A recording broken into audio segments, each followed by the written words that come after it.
ನಮಸ್ಕಾರ ಅಶ್ವವೇಗ ಮಾರ್ನಿಂಗ್ ಸಮಾಚಾರಕ್ಕೆ ಸ್ವಾಗತ. ನಾನು ಡಯನಾ ಕೂರ್ಗ್. ವಿಶ್ವದ ದೊಡ್ಡಣ್ಣ ಅಮೆರಿಕದಲ್ಲಿ ಇಂದಿನಿಂದ ಟ್ರಂಪ್ ದರ್ಬಾರು ಶುರುವಾಗುತ್ತೆ. ಎರಡನೇ ಬಾರಿಗೆ 47ನೇ ಅಧ್ಯಕ್ಷರಾಗಿ ಪದಗ್ರಹಣವನ್ನ ಮಾಡ್ತಾರೆ ಟ್ರಂಪ್.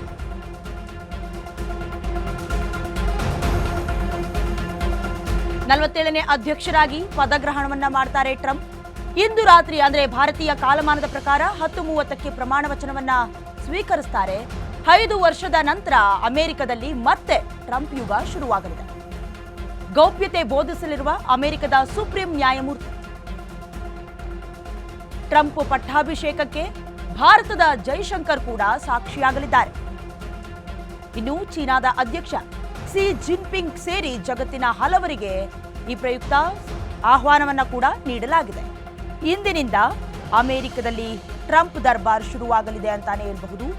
ಇನ್ನು 47ನೇ ಅಧ್ಯಕ್ಷರಾಗಿ ಎರಡನೇ ಬಾರಿಗೆ ಟ್ರಂಪ್ ಪದಗ್ರಹಣ ಮಾಡಲಿದ್ದಾರೆ. ಕಮಲಾ ಹ್ಯಾರಿಸ್ನ ವಿರುದ್ಧವಾಗಿ ಗೆದ್ದು ಬೀಗಿದಂತಹ ಟ್ರಂಪ್ ಅವರು ಇಂದು ರಾತ್ರಿ ಭಾರತೀಯ ಕಾಲಮಾನದ ಪ್ರಕಾರ 10:30ಕ್ಕೆ ಪ್ರಮಾಣ ವಚನವನ್ನ ಸ್ವೀಕಾರ ಮಾಡ್ತಾರೆ. 5 ವರ್ಷದ ನಂತರದಲ್ಲಿ ಮತ್ತೆ ಟ್ರಂಪ್ ಯುಗ ಶುರುವಾಗುತ್ತೆ. ಜೊತೆಗೆ ಅವರ ಒಂದು ಕ್ಯಾನ್ವಸ್ನ ಸಮಯದಲ್ಲಿ ಕೆಲವೊಂದಷ್ಟು ಆದೇಶಗಳನ್ನ ಕೆಲವೊಂದಷ್ಟು ಭರವಸೆಗಳನ್ನ ಕೊಟ್ಟಿದ್ರು. ಎಲ್ಲವನ್ನ ಕೂಡ ಈಡೇರಿಸುವಂತಹ ಸಾಧ್ಯತೆಗಳು ಕೂಡ ಇರುವಂಥದ್ದು. ಇನ್ನು ಒಂದು ಪಟ್ಟಾಭಿಷೇಕಕ್ಕೆ ಭಾರತದ ವಿದೇಶಾಂಗ ಸಚಿವರಾಗಿರುವ ಭಾರತದ ಜೈಶಂಕರ್ ಅವರು ಕೂಡ ಭಾಗಿಯಾಗಲಿದ್ದಾರೆ. ಇನ್ನು ಚೀನಾದ ಅಧ್ಯಕ್ಷರು ಕ್ಸಿ ಜಿನ್ಪಿಂಗ್ ಸೇರಿ ಜಗತ್ತಿನ ಹಲವರಿಗೆ ಆಹ್ವಾನವನ್ನ ಕೂಡ ನೀಡಿದ್ದಾರೆ.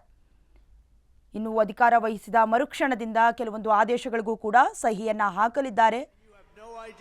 ಇಂದಿನಿಂದ ಅಮೆರಿಕದಲ್ಲಿ ಟ್ರಂಪ್ ಯುಗ ಶುರುವಾಗತ್ತೆ ಎರಡನೇ ಬಾರಿಗೆ ಅಂತಾನೆ ಹೇಳ್ಬಹುದು. ಅದು ಕೂಡ 47ನೇ ಅಧ್ಯಕ್ಷರಾಗಿ ಪದಗ್ರಹಣವನ್ನ ಮಾಡ್ತಾರೆ. ಕಳೆದ ಬಾರಿಯೂ ಕೂಡ ಇವರೇ ಅಧ್ಯಕ್ಷರಾಗಿದ್ರು ವಿಶ್ವದ ದೊಡ್ಡಣ್ಣ ಅಮೆರಿಕದಲ್ಲಿ. ಇವತ್ತು ಮುಕೇಶ್ ಅಂಬಾನಿ ಹಾಗೆ ಅವರ ಪತ್ನಿ ನೀತಾ ಅಂಬಾನಿ ಅವರು ಕೂಡ ಪದಗ್ರಹಣಕ್ಕೆ ಸಾಕ್ಷಿಯಾಗ್ತಾರೆ. ಜೊತೆಗೆ ಭಾರತದ ವಿದೇಶಾಂಗ ಸಚಿವ ಜೈಶಂಕರ್ ಅವರನ್ನ ಸೇರಿ ಚೀನಾದ ಅಧ್ಯಕ್ಷ ಕ್ಸಿ ಜಿನ್ಪಿಂಗ್ ಸೇರಿ ಜಗತ್ತಿನ ಹಲವರಿಗೆ ಈ ನಿಮಿತ್ತ ಆಹ್ವಾನವನ್ನ ಕೂಡ ನೀಡಲಾಗಿದೆ.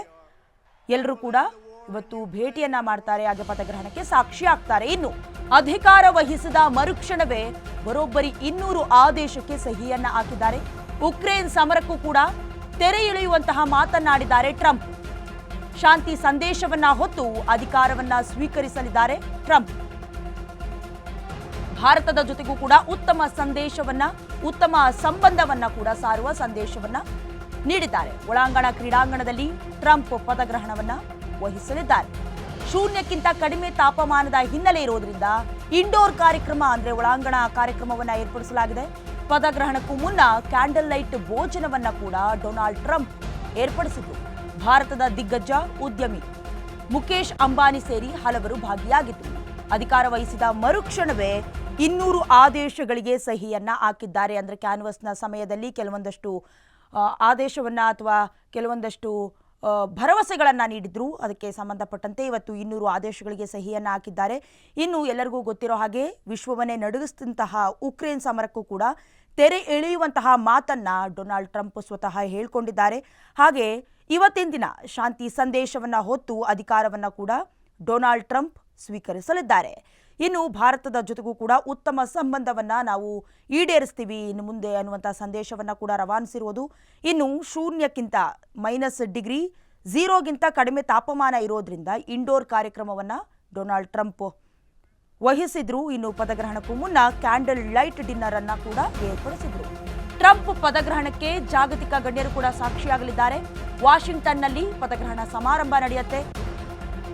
ಇನ್ನು ಇಟಲಿಯ ಪ್ರಧಾನಿ ಜಾರ್ಜಿಯಾ ಮೆಲೋನಿ ಸೇರಿದಂತೆ ಅರ್ಜೆಂಟೈನಿ ದೇಶದ ಅಧ್ಯಕ್ಷ ಜೇವಿಯರ್ ಮಿಲಿ, ಇನ್ನು ಹಂಗೇರಿಯನ್ ಪ್ರಧಾನಮಂತ್ರಿ ವಿಕ್ಟರ್ ಓರ್ಬನ್, ಜಪಾನಿನ ವಿದೇಶಾಂಗ ಸಚಿವ ಟಕೇಶಿ ಇವಾಯ, ಇನ್ನು ಚೀನಾದ ಅಧ್ಯಕ್ಷ ಕ್ಸಿ ಜಿನ್ಪಿಂಗ್ ಸೇರಿ ಹಲವಾರು ಗಣ್ಯರು ಭಾಗಿಯಾಗಲಿದ್ದಾರೆ. ಇನ್ನು ಪ್ರಮುಖವಾಗಿ ನಮ್ಮ ದೇಶದ ಪ್ರಧಾನಿ ನರೇಂದ್ರ ಮೋದಿ ಅವರು ಹಾಗೆ ಪುಟಿನ್ ಅವರು ಟ್ರಂಪ್ ಪದಗ್ರಹಣಕ್ಕೆ ಪ್ರಧಾನಿ ಮೋದಿ ಆಬ್ಸೆಂಟ್ ಆಗಿರ್ತಾರೆ ಅಥವಾ ಇವತ್ತು ಗೈರಾಗುವಂತಹ ಸಾಧ್ಯತೆ ಇದೆ.